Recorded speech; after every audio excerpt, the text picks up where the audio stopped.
नमस्कार, India daily live देख रहे हैं आप और आपके साथ मैं हूं भारती आजाद। चलिए खबरों का रुख कर लेते हैं। हरियाणा के मुख्यमंत्री नायब सिंह सैनी ने नई दिल्ली में प्रधानमंत्री नरेंद्र मोदी से अहम मुलाकात की। इस दौरान राज्य में चल रही जन कल्याणकारी योजनाओं, विकास परियोजनाओं और भविष्य की प्राथमिकताओं पर विस्तृत चर्चा हुई। मुख्यमंत्री सैनी ने केंद्रीय बजट 2026-27 को ऐतिहासिक और दूरदर्शी बताते हुए विकसित भारत के लक्ष्य की दिशा में महत्वपूर्ण कदम उठाया। इसी के साथ साथ आपको बता दें कि उन्होंने आदमपुर हवाई अड्डे का नाम श्री गुरु रविदास महाराज जी के नाम पर रखने के लिए प्रधानमंत्री का आभार भी व्यक्त किया। इस बैठक को सकारात्मक और सौहार्दपूर्ण बताया गया है।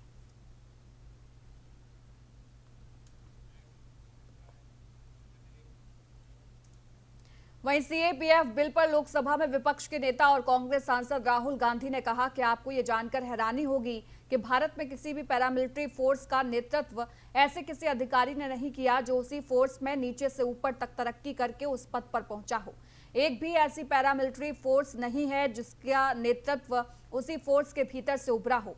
पैरामिलिट्री फोर्स पर शीर्ष नेतृत्व थोपा जाता है, ये पूरी तरह से गलत है। उन्होंने कहा कि हमने इसका विरोध किया है और सुप्रीम कोर्ट ने भी इसका विरोध किया है, लेकिन सरकार एक बार फिर सुप्रीम कोर्ट की बात को नजरअंदाज कर रही है।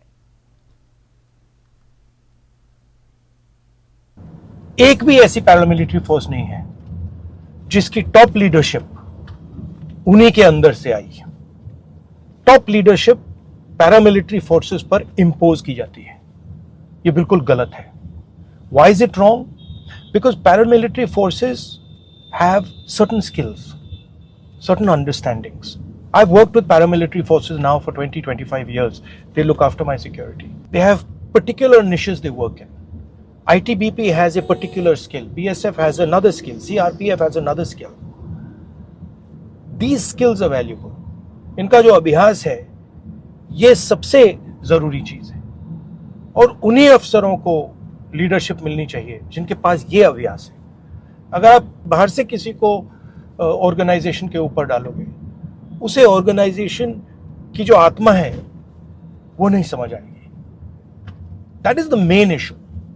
How can we have an organization that has skill, that has understanding, that understands exactly what it has to do, lives it, and then last minute those people can never lead the organization. I think this is fundamentally wrong and we have opposed it.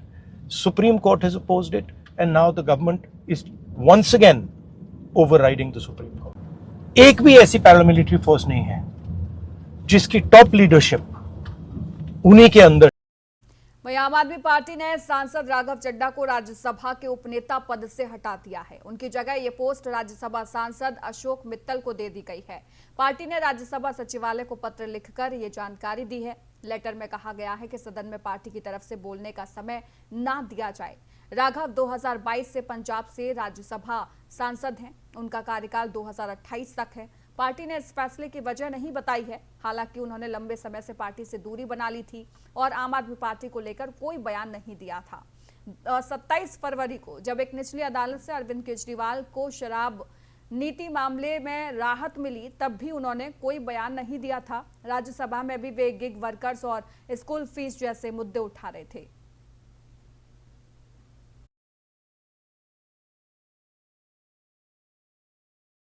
वहीं अगली खबर आपको बिजनौर से बता रहे, जहां प्रशासन की आपको बता दें कि आरा मशीन की सील तोड़कर अवैध रूप से चलाने का मामला जो है वो उजागर हुआ है। ड्रोन कैमरे की निगरानी से इस पूरे खेल का खुलासा हुआ, जिसके बाद प्रशासन की टीम मौके पर पहुंची और जांच में बड़े तथ्य सामने आए।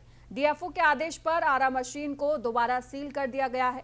वहीं सील तोड़ने के आरोप में तालिब और खालिद बंधुओं के खिलाफ मुकदमा जो है वो दर्ज किया गया है। ये मामला चांदपुर मार्ग स्थित आरा मशीन का है।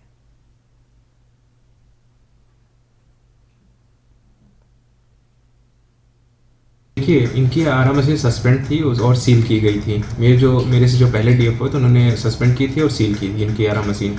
तो इनकी आरा मशीन को सील खोलने का आदेश अभी तक कभी दिया नहीं गया है, ना मेरे द्वारा ना जो सस्पेंड के बाद पूर्व डीएफओ थे उनके द्वारा। अभी एक बयान मैं देख रहा था वायरल हो रहा है कि डीएफओ साहब ने जब मशीन खुलवा दी तो फिर बाकियों को क्यों दिक्कत है। ऐसा ये बिल्कुल गलत बयान दिया गया है।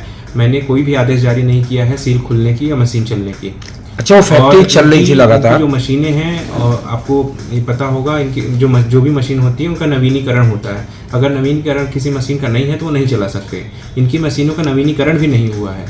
ये जो सील तोड़कर आरा मशीन चला रहे थे, ये तो बिल्कुल क्या आपके अवैध। द्वारा कोई कार्रवाई की जा रही है इनके खिलाफ? जी जी बिल्कुल, ये बिल्कुल अवैध रूप से ये सील तोड़ा गया था और मशीन चोरी छुपे चलाई जा रही थी।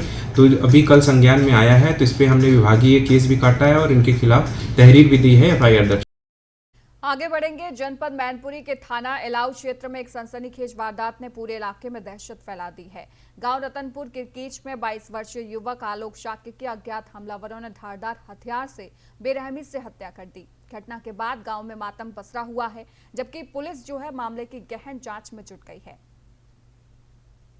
देखिए, कल शाम 7:30 बजे तो सूचना प्राप्त हुई थी कि एक कमरे में एक 22 साल का युवक है जिसकी डेड बॉडी मिली है। उसको मौके पे देखते हुए पुलिस के द्वारा मौका का मुआयना किया गया। वहाँ FSL टीम को बुलाया गया, डॉग स्क्वाड को बुलाया गया और अब तक की जो जांच है उसमें चीज़ें निकल कर आ रही हैं कि उस 22 साल का जो व्यक्ति है, जो उसी गांव के रहने वाले हैं, रतनपुरा, जो थाना क्षेत्र इलाऊ में पड़ता है।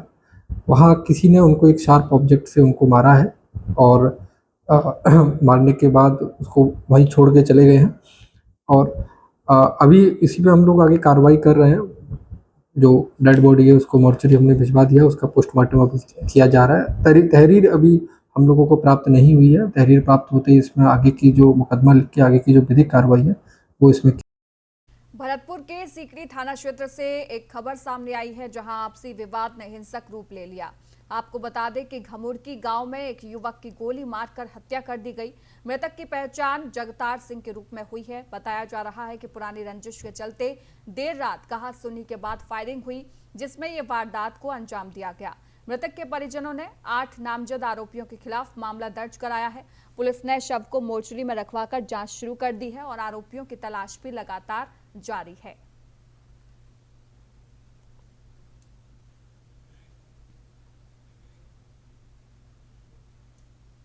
वहीं राजस्थान के अजमेर जिले में एक बड़ा हादसा होते होते टल गया। ब्यावर अजमेर हाईवे पर आपको बता दें कि मांगलियावास थाना क्षेत्र में केमिकल से भरा एक टैंकर अचानक आग का गोला बन गया। टैंकर ब्यावर से अजमेर की ओर जा रहा था। हाईवे पर वो जलते हुए नजर आया, जिसकी तस्वीरें आप अपनी टीवी स्क्रीन पर भी देख रहे हैं। आपको बता दें कि आसमान में उड़ते काले धुएं के गुब्बार को देखकर राहगीरों में भी दहशत फैल गई।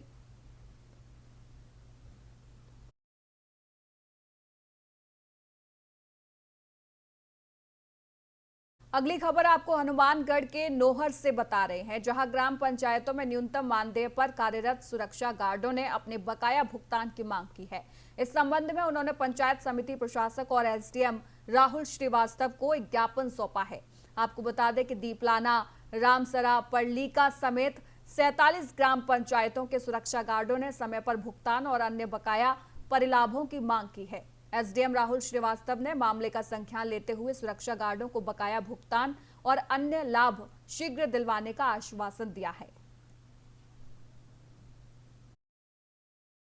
लगभग 12 महीने पहले का है, हमने धरना दिया था तो इन्होंने समझौता वार्ता की थी।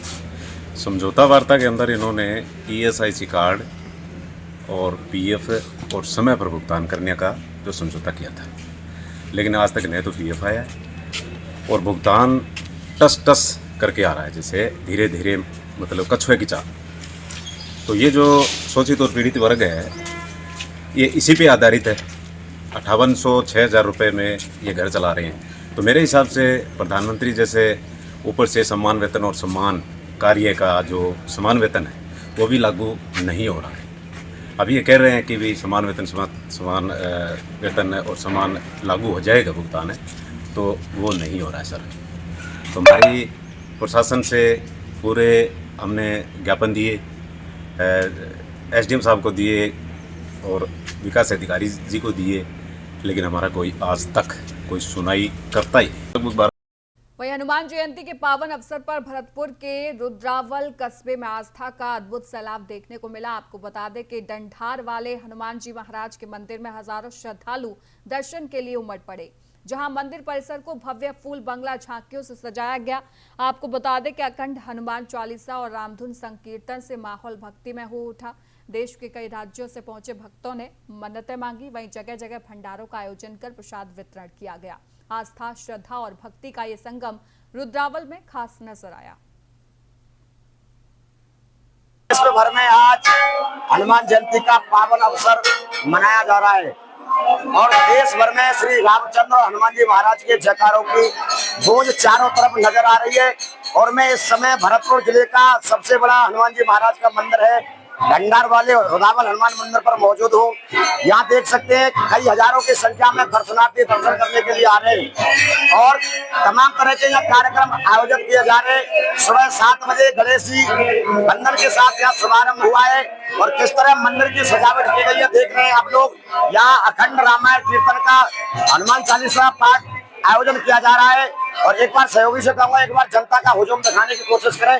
किस तरह यहाँ लोग दर्शन करने के लिए आ रहे हैं और बालाजी महाराज के दरबार में मन्नत मांग रहे हैं। कुछ लोग हैं उनसे बातचीत करने की कोशिश करेंगे। और कहाँ से आए हो भाई साहब? भीमोरा से आए सर। कैसा लग रहा है यहाँ करके? बहुत ही अच्छा है सर। क्या कुछ कहोगे? यहाँ बड़ी सुंदर भीड़ देखने को बहुत ही अच्छा सुंदर भीड़ चल रही है, बहुत ही अच्छी व्यवस्था है यहाँ की सब मंडल की, पूरे रुद्रावल मंडल की, और बहुत ही अच्छा सहयोग सभी का। हनुमान जी महाराज की ये मान्यता इस पर है कि लोग बड़ी दूर से आते हैं। क्या बहुत दूर से आते हैं सर। भाई साहब कहाँ से आए हो भाई साहब? भीमोरा से आए सर। क्या कुछ कहोगे यहाँ करके कैसा लग रहा है? यहाँ पे आकर के बहुत सुकून मिलता है और यहाँ की बहुत प्राचीन मान्यता है, जो हम हनुमान जी से मांगते हैं वो देते हैं। यहाँ बड़ी भारी भीड़ देखने को मिल रही है बिल्कुल, और यहाँ तमाम तरह के कार्यक्रम आयोजित हो रहे हैं। क्या कुछ कहोगे? मतलब यहाँ बहुत अच्छा कार्यक्रम है हनुमान जयंती का और यहाँ तक शाम तक प्रोग्राम चलेगा। ये बिल्कुल देख सकते हैं यहाँ जो कई हजारों की संख्या में जो दर्शनार्थी दर्शन करने के लिए आए हैं और लगातार यहाँ भीड़ का हुजूम उड़ रहा है। एक बार सहयोगी से कहूँगा। और कहाँ से आए हो बाबू जी? क्या कुछ कहोगे? यहाँ बालाजी महाराज पर काफी दर्शन करना बहुत अच्छी भीड़ है, अच्छा बहुत देखने के लिए मिल रहा है और ऐसे मिलता रहेगा। यहाँ बहुत सेवा होती है इनकी। ज्यादातर लोग आगरा सबसे आगे ऊपर से भी आते हैं लोग। रुद्रावल में 2 दिन मंगल और शनिवार मेला लगता है, लेकिन आज गुरुवार है और हनुमान जयंती है, ऐसी भीड़ देखने को मिल रही है। हम बहुत ज्यादा भीड़ मिल रही है। जयंती है आज इनकी, आज इनका जन्मदिन है और ऐसे ही यहाँ हर साल होता है और इससे भी ज्यादा भीड़ पहले भी हुई थी। थोड़ी और भीड़ बढ़ने की संभावना है, कम तो होने की संभावना है ही नहीं। अभी 12 बजे बाद में और भीड़ बढ़ेगी। यहाँ कहाँ से आए हो सर? क्या कुछ कहोगे यहाँ बालाजी महाराज के दरबार में? आगरा से। आगरा से। क्या कुछ कहोगे यहाँ हनुमान जयंती के अवसर पर? बस दर्शन ही करने थे, वो आ गए उनके बुलावे से ही। इतनी दूर से आए हो बालाजी महाराज के दर्शन करने? आगरा। क्या मान्यता है यहाँ की? कैसा महसूस कर रहे हो? बस दर्शन करके मन खुश होता है बस। बिल्कुल देख सकते हैं यहाँ कई हजारों की संख्या में लोग दर्शन करने के लिए आए और भी लोग हैं उनसे बातचीत करने के। बाबू जी कहाँ से आए हो? हेलीगढ़ से। क्या कुछ कहोगे यहाँ हनुमान जयंती के पावन पर्व का दर्शन किया? हनुमान जी का आशीर्वाद बना रहे हमारे पूरे परिवार पर। क्या कैसा लग रहा है यहाँ करके? बहुत अच्छा लग रहा है, हनुमान जी के दर्शन हो गए, इससे ज्यादा और क्या चाहिए। यहाँ तमाम तरह के कार्यक्रम आयोजित हो रहे हैं। बिल्कुल बहुत अच्छा लग रहा है यहाँ आके। इससे पहले कभी और आए हो यहाँ पे? नहीं, ऐसे तो कई बार आ गए हैं दर्शन करने, आज तो बहुत ज्यादा भीड़ मिली है। और लोग जो दर्शन के लालचा है उनसे क्या कुछ कहोगे यहाँ? वो ऐसे ही आते रहे दर्शन के लिए, हनुमान जी की दर्शन करते रहे। देख सकते हैं आज विश्व भर में बालाजी महाराज का बड़ा सुंदर दरबार लगा हुआ है और लोग यहाँ दर्शन करने के लिए आ रहे हैं। तो कहीं ना कहीं यहाँ जनता का हुजूम उमड़ता हुआ नजर आ रहा है। लोगों का जो यहाँ जमावड़ा है वो आस्था का जमावड़ा है। यहाँ लोग उमड़ करके आ रहे हैं और यहाँ कई हजारों की संख्या में दर्शन कर रहे हैं और तस्वीर दिखाने की हम आपको कोशिश करेंगे। तब तक बने रहिए हमारे साथ। सीकर जिले के लोसल क्षेत्र के भिराना गांव में उस वक्त खुशी की लहर दौड़ गई जब सरकारी स्कूल का बोर्ड परीक्षा परिणाम शानदार रहा। राजकीय उच्च माध्यमिक विद्यालय भिराना में 100% परिणाम के साथ नया कीर्तिमान स्थापित किया गया। छात्राओं ने शानदार प्रदर्शन करते हुए विद्यालय का नाम रोशन किया। वहीं 23 बालिकाओं का चयन जो है वो गार्गी पुरस्कार के लिए भी हुआ। इस उपलब्धि पर विद्यालय में जश्न सफलता कार्यक्रम आयोजित कर मेधावी छात्राओं को सम्मानित किया गया। ये सफलता सरकारी स्कूलों की बढ़ती गुणवत्ता की मिसाल बनकर सामने आई है।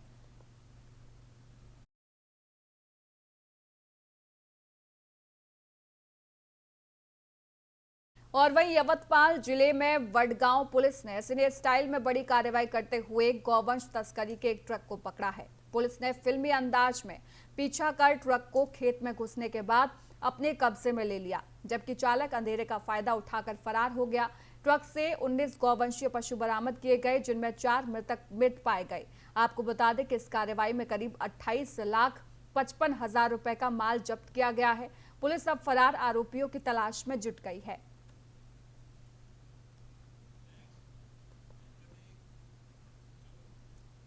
वहीं धुरंधर 2 की सक्सेस के बाद फिल्म में राजनेता जमील जमाली का किरदार निभाने वाले राकेश बेदी गुरुवार को उज्जैन स्थित महाकाल मंदिर पहुंचे। उन्होंने भगवान महाकाल के दर्शन कर आशीर्वाद लिया। इस दौरान मंदिर प्रबंधन समिति द्वारा उनका पारंपरिक रूप से स्वागत और सत्कार किया गया।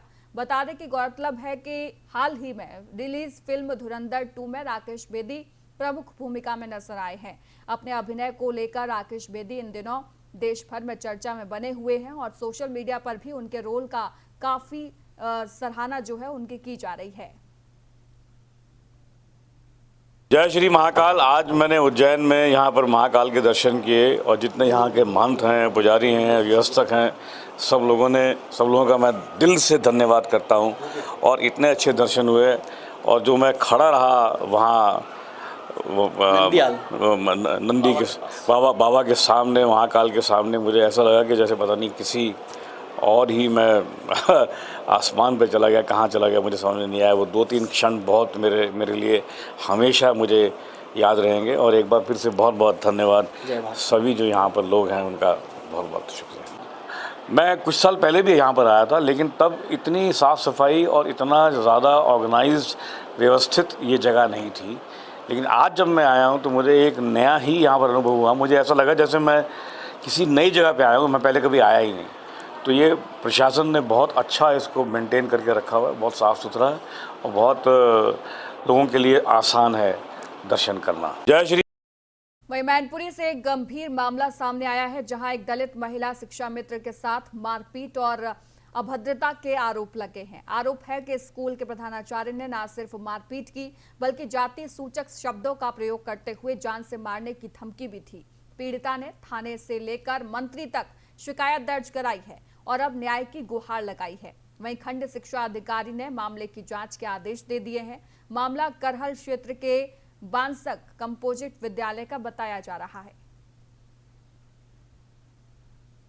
सर ये जो बांसक प्राथमिक विद्यालय का जो मामला सामने आया है, जिसमें जो शिक्षा मित्र और प्रधानाध्यापक के बीच विवाद है, क्या मामला है ये?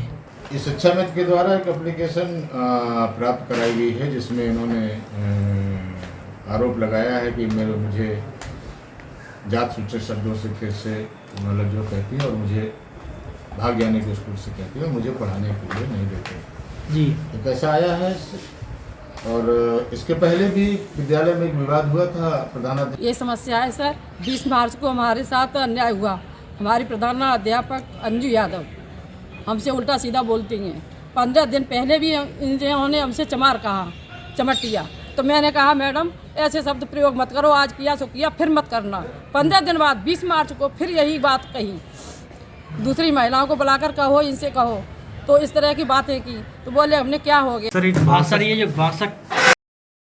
और उत्तर प्रदेश के बुलंदशहर में प्रेम प्रसंग से जुड़ा एक सनसनीखेज हत्याकांड सामने आया है, जहां ट्रांसजेंडर के इश्क में एक युवक की बेरहमी से हत्या कर शव को गड्ढा खोदकर दफना दिया गया। बता दें कि पुलिस ने मामले का 24 घंटे के भीतर खुलासा करते हुए 3 आरोपियों को गिरफ्तार किया है, जबकि एक आरोपी अभी भी फरार है। जानकारी के अनुसार नगर कोतवाली क्षेत्र के देवीपुरा निवासी साक्षर कौशिक की हत्या ट्रांसजेंडर अमन उर्फ अवंतिका के प्रेम संबंधों के चलते की गई।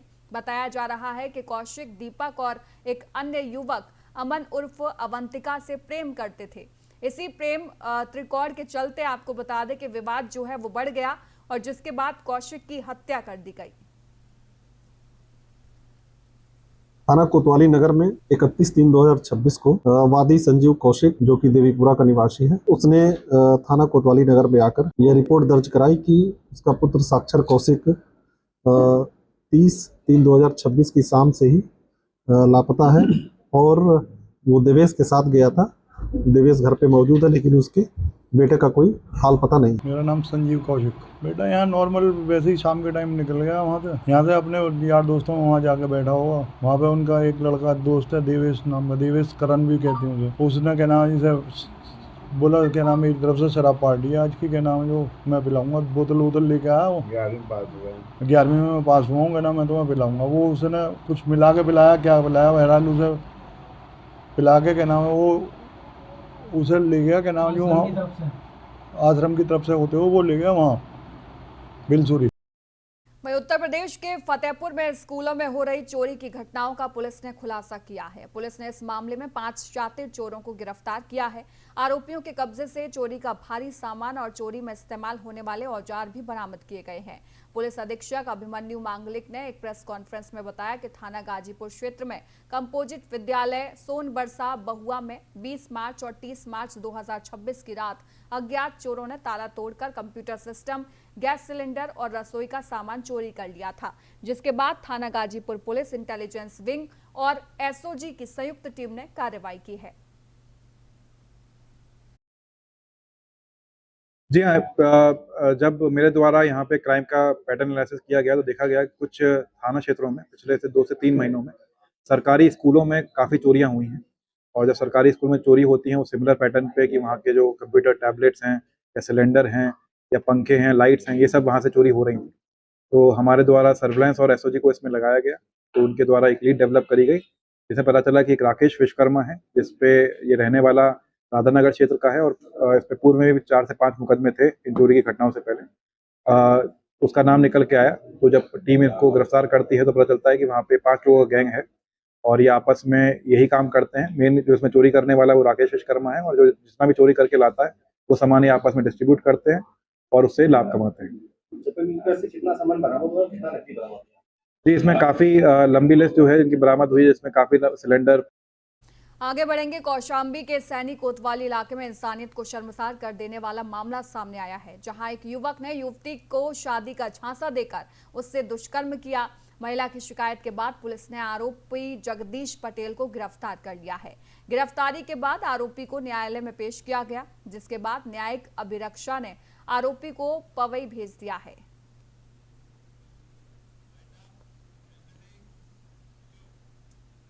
फिलहाल इस बुलेटिन में इतना ही। देश और दुनिया की तमाम खबरों के लिए आप देखते रहिए इंडिया डेली लाइव। नमस्कार।